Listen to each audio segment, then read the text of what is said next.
अभी पेन लीजिएगा तो जी दो रुपये बैठाएगा और शुरू करने तो पैसा पेज में चलो ठीक।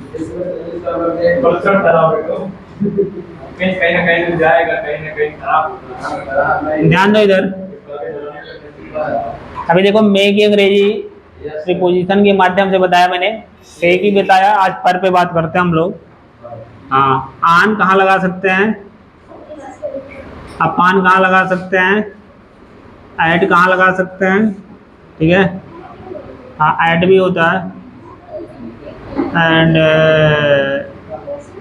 आन आन अपान ऐड, ये तीन जानो पहले। This is very very important. आन तो गतिशील अवस्था में, इनका तो साइड में भी होता है, इनडायरेक्ट में भी आता है।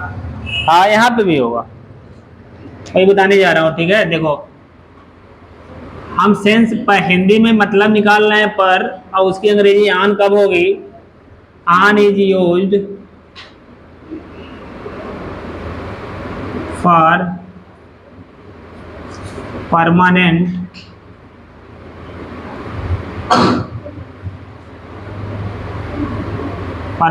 things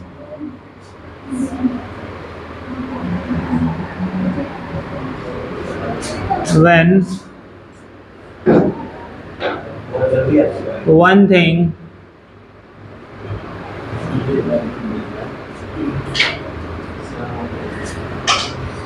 is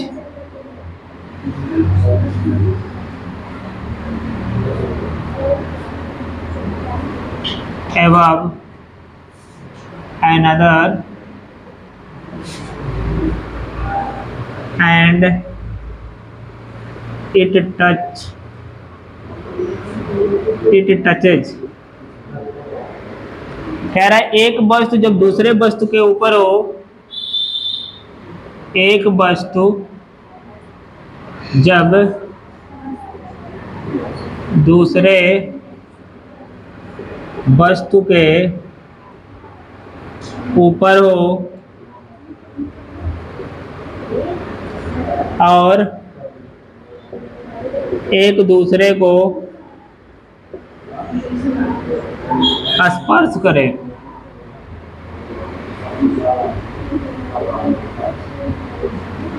स्पर्श करे तो आन का प्रयोग करते हैं।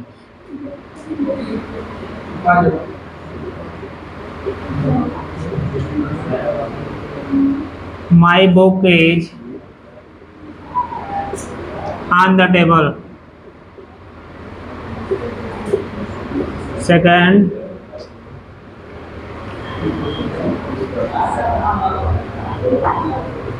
there is a cap on his head। देखो दोनों को समझो पहले। हमने कहा कि जब एक वस्तु दूसरे वस्तु के ऊपर होगा और स्पर्श करेगा, जैसे हमने यहाँ किताब की बात किया ना, ये किताब इसके ऊपर है, किसके, टेबल के ऊपर भी है और टच भी कर रहा है एक दूसरे को। किताब और टेबल एक दूसरे को टच कर रहे हैं। जब एक वस्तु दूसरे वस्तु के ऊपर होगा और एक दूसरे को टच करेगा, टच होना चाहिए, तब पर या ऊपर की अंग्रेजी क्या लिखना होगा, ऑन। इधर क्लियर। परमानेंट होना चाहिए, स्थिर अवस्था में होना चाहिए, टच भी करे और स्थिर भी रहे, गतिमान नहीं होना चाहिए। क्लियर हो रहा ना। हाँ, ऑन है। अभी बताएंगे उसको भी क्या चाहिए। ऑन तो रहेगा तब पर भी, टच कर रहा है ना, उसके ऊपर है ना। गतिशील कहाँ है, ट्रेन गतिशील है, वो नहीं गतिशील है ना।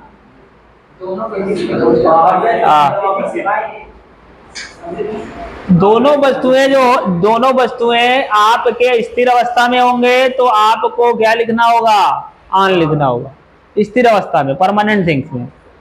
तो जैसे यहाँ लिखा ना, my book is on the table, तो बुक और टेबल दोनों स्थिर है, बुक जहां है वहीं को ही रहेगा। आप वहां छोड़ के चले जाओगे वहीं का रहेगा, कल भी वही रहेगा। क्लियर हुआ इतना। Note down it. हो गया सब। Apana is used for static moment. Apana is used for static moment, but ये भी टच करेगा। इट्स आल्सो टचेज, गतिशील अवस्था। It also touches each other। Touch इसमें भी करेगा, टच उसमें भी करेगा, लेकिन वो स्थिर अवस्था में रहेगा, एक गतिशील अवस्था में होगा। जैसे देखो ध्यान से,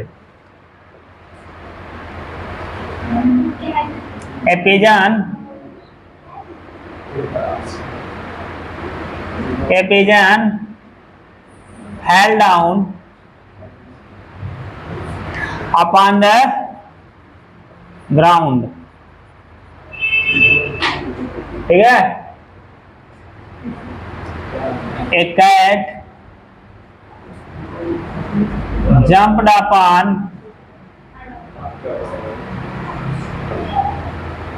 my head,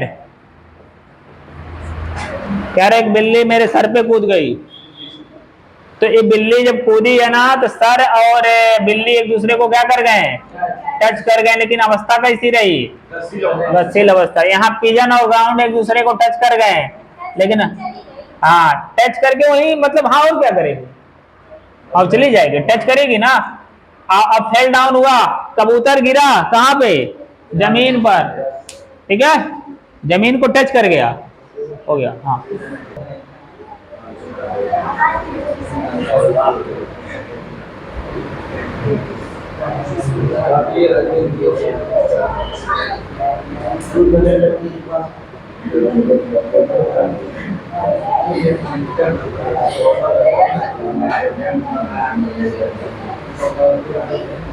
At is used for a specific point of place।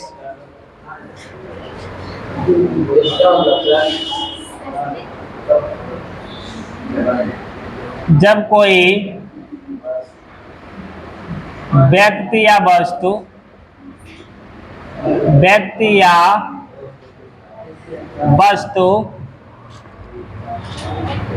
एक दूसरे के ऊपर न होकर उसके अगल बगल में स्थित हो तो पर की अंग्रेजी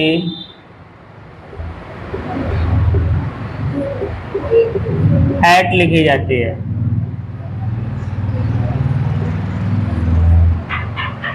देखो जब एक वस्तु दूसरे वस्तु के जस्ट ऊपर होगा स्थिर अवस्था में होगा एट, सॉरी आन। एक वस्तु दूसरे वस्तु के ऊपर होगा गतिशील अवस्था में होगा अपान।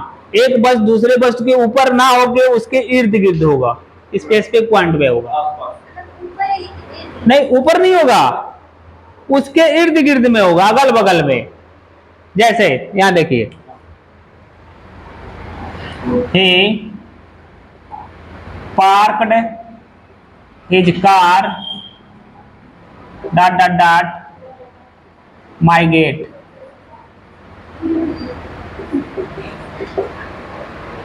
अब देखो यहाँ पे हम प्रीपोजिशन लगाने जा रहे हैं। अगर हम इसमें आन लगा दें तो क्या हो सकता है? अगर हम आन लगा दें कि उसने अपना कार पार्क कर दिया, कहां पर, यहाँ लाके ऊपर खड़ा कर देगा। आन लगा देंगे तो पॉसिबल है? हाँ देखो सुनो पहले बात को। हमने कहा जब एक वस्तु दूसरे वस्तु के ऊपर होगा, स्थिर अवस्था में होगा तो आन, गतिशील अवस्था में होगा एक वस्तु दूसरे वस्तु के ऊपर अपान।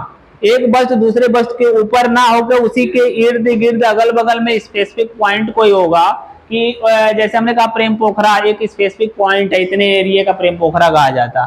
हमने कहा कि जयपुरिया, तो जयपुरिया कोई ऐसा नहीं है कि उसके ऊपर आप खड़े हो जाएंगे जाके, ठीक है। एक स्पेसिफिक पॉइंट आप इर्द गिर्द में कहीं भी रहेंगे वो जयपुरिया ही कहलाएगा। क्लियर हुआ? आपने कहा, हमने कहा वेयर आर यू, हमने कहा सर जयपुरिया पर हूँ।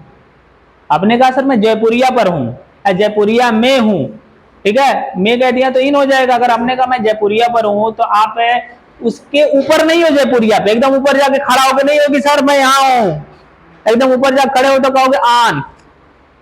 उसके इर्द गिर्द हो तो यहाँ पे कह रहा है ही पार्क नहीं कार, उसने अपना कार खड़ा कर दिया। कहाँ खड़ा कर दिया? माई गेट, मेरे गेट पे। तो गेट के ऊपर कोई खड़ा कर पाएगा? गेट है तो यहाँ गेट के ऊपर हो पाएगा क्या? अगर आन लगा दोगे तो इसका मतलब ले कहीं खड़ा कर दिया हो। आप आन लगा दिए तब भी गद करते हुए खड़ा कर रहा, कुदा रहा वहां पे कुदा कुदा के खड़ा कर रहा है, ठीक है। लेकिन अगर आपने यहाँ एट लगा दिया तो सही हो जाएगा। ये होगा एट, मतलब ये गेट है, मतलब ये गेट है, ये स्पेसिफिक पॉइंट है गेट का ये इधर ये एरिया है, यहाँ पे एरिया है, ये एरिया है, ये एरिया है, कहीं भी खड़ा कर दिया यहाँ पे इर्द गिर्द। हाँ एट द हॉस्पिटल ही होता है। वो तो प्लेस ही तो है। हाँ में लगेगा, में वो में बता रहा था मैं, ठीक है। में छोटे गांव कस्बे के लिए आपको ऐड लगाना होगा, लेकिन हम पर पढ़ रहे हैं ना इस समय, हिंदी की बात कर रहा हूँ। स्पेसिफिक पॉइंट के लिए प्लेस में जब भी आता है तो इसे हम लोग कहते हैं प्रीपोजिशन ऑफ प्लेस। और समझ में, प्रीपोजिशन ऑफ प्लेस में स्पेसिफिक पॉइंट के लिए हमेशा एट लगता है। हमने कहा वेयर आर यू, आपने कहा सर आई एम, आपने कहा कि सर मैं इस समय स्टेशन पर हूँ, कहते हैं ना इस समय मैं स्टेशन पर हूँ। अगर आपने कह दिया I am on the station तो मतलब कहाँ खड़े हो गए? जाके स्टेशन के ऊपर जाके खड़ा हो गए। और ऐसे खड़े हो कह रहे सर देखिए मैं आऊँ, तो आपको क्या कहना पड़ेगा? I am at the station. हाँ I am at the bus station. हाँ इर्द गिर्द में, लोकेशन ही तो बता रहा हूँ ना, स्पेसिफिक पॉइंट प्लेस बताता, लोकेशन उसके इर्द गिर्द में हूँ। उसी हमने कहा कहाँ है? आपने कहा आई am at the Keshav clinic, यहीं कहीं हूँ। जो इसका एरिया है केशव क्लिनिक का वहीं पे हूँ, दूसरे के घर पे नहीं हूँ। हाँ तो यहाँ पे तो आन लगेगा ना, यहाँ पे है तो हमने कहा कहाँ? हम कहेंगे ऑन द केशव क्लिनिक। अब तो कह सकते हैं ऑन द केशव के ऊपर हूँ ना इसके, तो आन तो लगेगा ही, लगेगा ना, टच भी तो कर रहा हूँ इसको तो आन हो जाएगा। और समझ में, अब कूद रहा हूँ अगर तो अपान हो जाएगा। हाँ ये आपका कहना ठीक है। ये आप देखो जब बोलोगे ना स्पेसिफिक पॉइंट की बात करोगे कभी भी, एक प्लेस का मैंने बताया ना कि इनसाइड जब होगा, इनसाइड किसी चीज के इनसाइड जाओगे जब तो एट लग जाएगा। इनसाइड समझते हो ना, उसके अंदर होके जाना। हमने कहा where are you this time, आपने कहा this time I am in the room, in the room इसके इनसाइड जाके बात कर रहे हो। Where are you living in this time, I am living at Ramnagar, उसके रामनगर के अंदर रह रहे हो, इनसाइड में जाके रह रहे हो, ठीक है। विलेज की बात कर रहे हो, उसके इनसाइड की बात कर रहे हो। लेकिन स्पेसिफिक पॉइंट की बात कर रहे हो अगर, पॉइंट स्पेसिफिक प्लेस के बारे में बात कर रहे हो अगर, तो एट लगेगा। इंग्लिश की बात मैं कर रहा हूँ, हिंदी में आप सेंस निकालोगे तो मैं और पर निकल जाएगा। इंग्लिश में बात करोगे इनसाइड के लिए इन और एट लगेगा, स्पेसिफिक पॉइंट के लिए प्लेस के लिए क्या लगेगा? एट लगेगा। आया समझ में? चलिए कोई दिक्कत इसमें?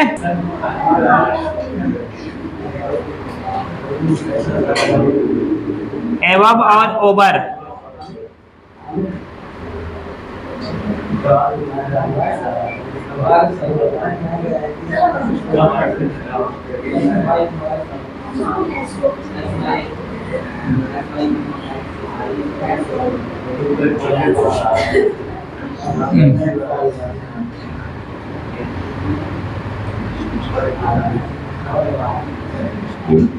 स्काई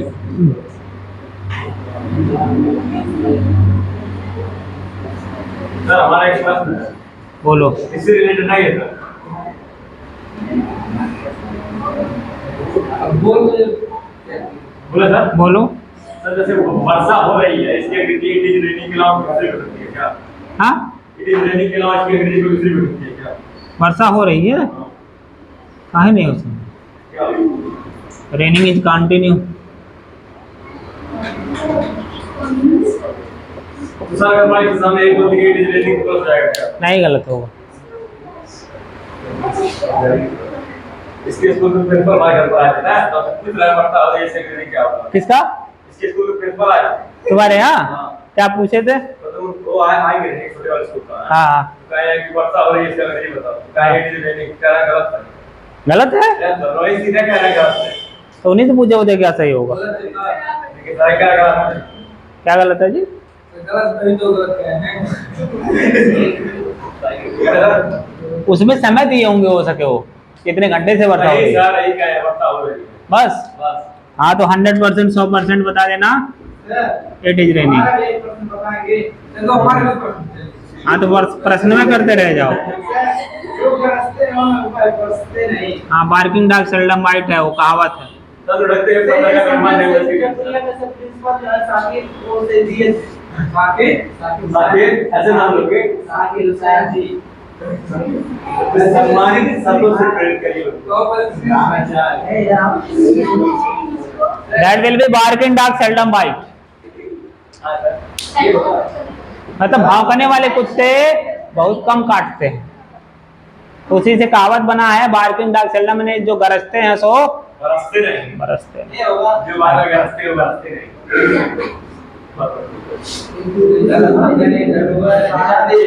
आगे बढ़े।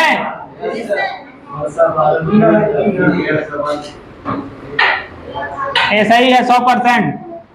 अगर नहीं मानेंगे तो हमसे संपर्क करा देना, कह देना सुने। हाँ, नहीं तो अगर ज्यादा जल्दीबाजी कर 40 साल पड़े। 40 साल पड़े। और वो भी हमारे भूल रहे।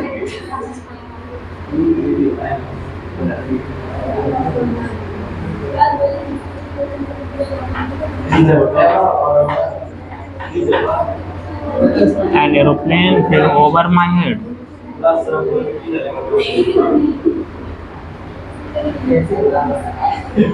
There is a sky.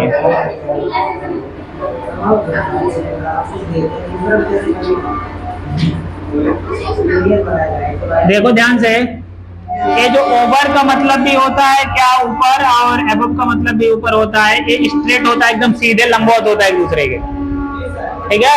जब एक वस्तु दूसरे वस्तु के लंबवत, लेकिन टच नहीं करेगा दोनों में। हाँ, नॉट टच, इसमें भी नॉट टच हो, टचिंग होगा। एक दूसरे को टच यहाँ भी नहीं करेगा, यहाँ भी एक दूसरे को टच नहीं करेगा। पर या ऊपर की अंग्रेजी हम लोग ओवर भी लिखते हैं, एबव भी लिखते हैं, ठीक है।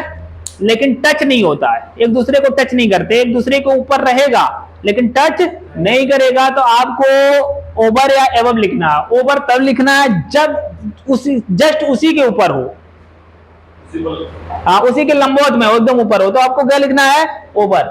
और उसी के ऊपर ना हो के एकदम ऊपर हो लेकिन पूरा फैला हो। हाँ, आज जैसे बादल हो गया, आकाश हो गया, ये छत हो गया, तो केवल हमारे ही छत के ऊपर नहीं है, सबके ऊपर है। हाँ, ओवर द मून हो सकता है। क्लियर हुआ ये? तो फिर से समझो, जब एक वस्तु दूसरे वस्तु के ऊपर होगा, लंबवत होगा, उसी के ऊपर होगा। जैसे हमने कहा कि पंखा इसके सर के ऊपर चल रहा है, हमने कहा fan is moving, the fan is moving dot dot dot her head. हमने कहा पंखा उसके सर के ऊपर चल रहा था, अब उसी के सर के ऊपर चल रहा है ना, तुम्हारे सर के ऊपर थोड़ी है तो ऊपर ही ना, इसी के लंबवत सर के ऊपर है ना, टच नहीं कर रहा ना। हाँ, तो ये क्या होना चाहिए? स्ट्रेट है, एकदम स्ट्रेट है, तो क्या होना चाहिए यहाँ पे? ओवर। टच कर रहा है क्या? टच कर रहा? नहीं टच कर रहा। अगर हमने कहा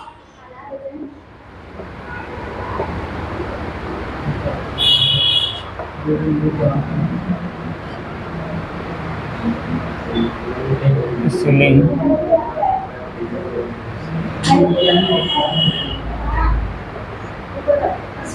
The ceiling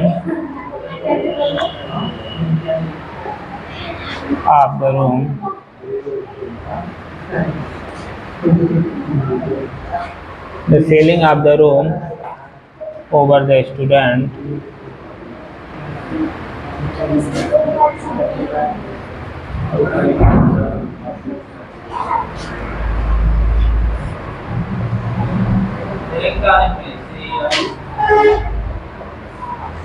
कह रहा था सीलिंग सेलिंग होता ना, सेलिंग होता ना, ये छत के अंदरूनी भाग को क्या कहते हैं हम लोग? सेलिंग कहते हैं ना उसको। ये पूरा सेलिंग है। The selling of the room, room का जो सीलिंग था ना, ओवर द स्टूडेंट की above the student were leakage, वो लीकेज था। एबव हो जाएगा, ठीक है, यहाँ पे एबव द स्टूडेंट। हाँ, केवल एक आदमी के लंबवत नहीं होगा, जिसकी बात होगा केवल उसी के लंबवत नहीं होगा, वो सबके लंबवत होगा, ठीक है, वो सबके लंबवत होगा। तो आपको एबव लगाना है, और जिसकी बात हो रही है अगर उसी के केवल ऊपर की बात हो रही है तो आपको ओवर लगा लेना है। आ रहा समझ में? ओवर वाले में गतिशील अवस्था होता है, उसमें लगभग स्थिर अवस्था होता है। एबव ऊपर वाले में किसी का नाम आ सकता है, सबका आ जाएगा। हाँ हाँ, ओवर में नहीं, ओवर में गतिशील होगा, एबव में स्थिर होगा ज्यादातर, ठीक है। आप सीधे सीधे जानो कि लंबवत उसी के, जिसकी बात होगा अगर उसी के ऊपर है तो आप समझ जाना ओवर लगाना है, और सबके ऊपर है तो एबव लगाना है।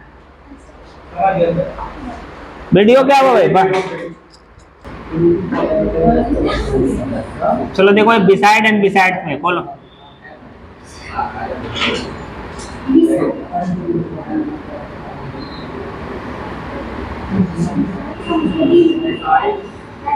पास में, बगल में, के अलावा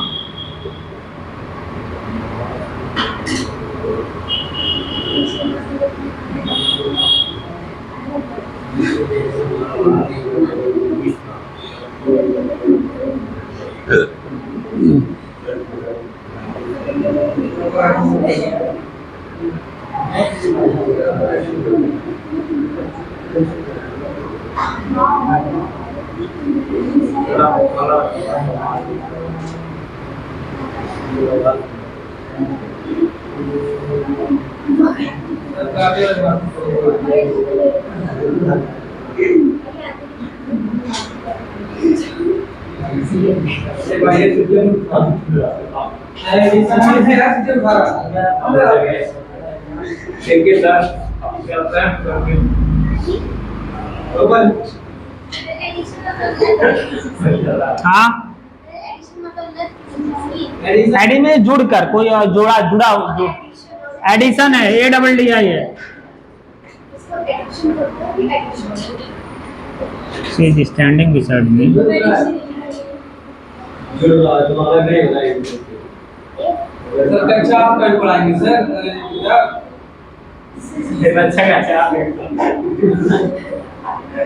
बहुत मार खाओगे, पहले जो दे रहा हूँ उसको करो।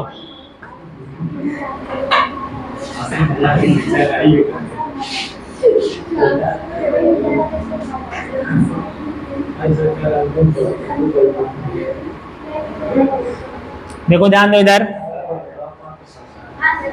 कह रहा कि सी इज स्टैंडिंग, वह खड़ी है, मी बिसाइड मी, बिसाइड मी मतलब कह रहा है कि मेरे नियर में खड़ी, मेरे पास में खड़ी है, ठीक है। यहाँ पे पास में या बगल में की अंग्रेजी हमेशा बिसाइड लिखना होता है, BESID, BESID, ES मत लिख देना। इसका मतलब ये होता है कि जैसे कोई एक काम कर रहा है, उसके साथ साथ में एक काम और कर रहा है, मतलब उसने दूध तो पिया ही पिया, इसके अलावा क्या पी लिया? दही भी पी लिया। हाँ, जो भी हो, पिया भी जाता है, पिया जाता है। अब तुमको नहीं, थोड़ा सा हल्का करके पानी में मिला के पी लिया जाता है।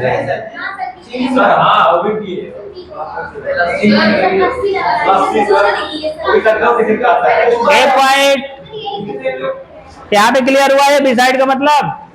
इस बिसाइड का मतलब समझ में आया कि अतिरिक्त माने वही चीज है कि कोई एक काम करना उसके अलावा एक काम और कर लेना कोई, ठीक है। हाँ दूसरा भी कर लो, उसे अतिरिक्त कहा जाता है। हाँ हाँ होगा और चल रहा है, बंद करो। ठीक है, दिनों के नाम से पहले आन, महीनों के नाम से पहले, हाँ इंग्लिश भी लिख दे रहे हैं, इन,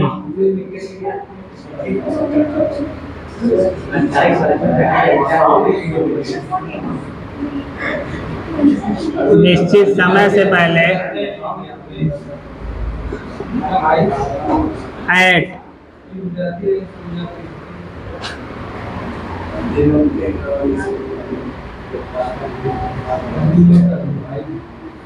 त्योहारों के नाम से पहले,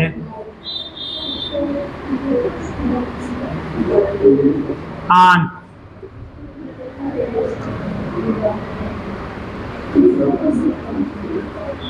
बिफोर द नेम ऑफ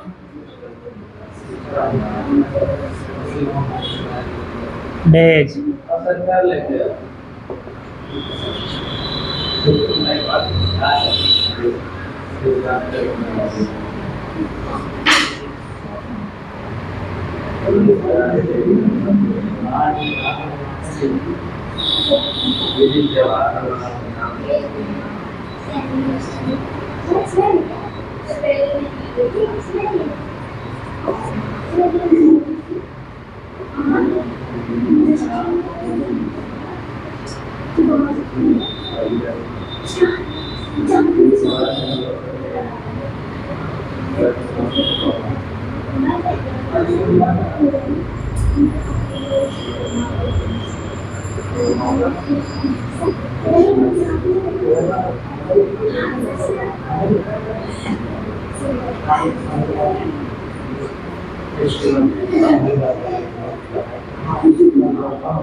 बस मेरा भी हो गया।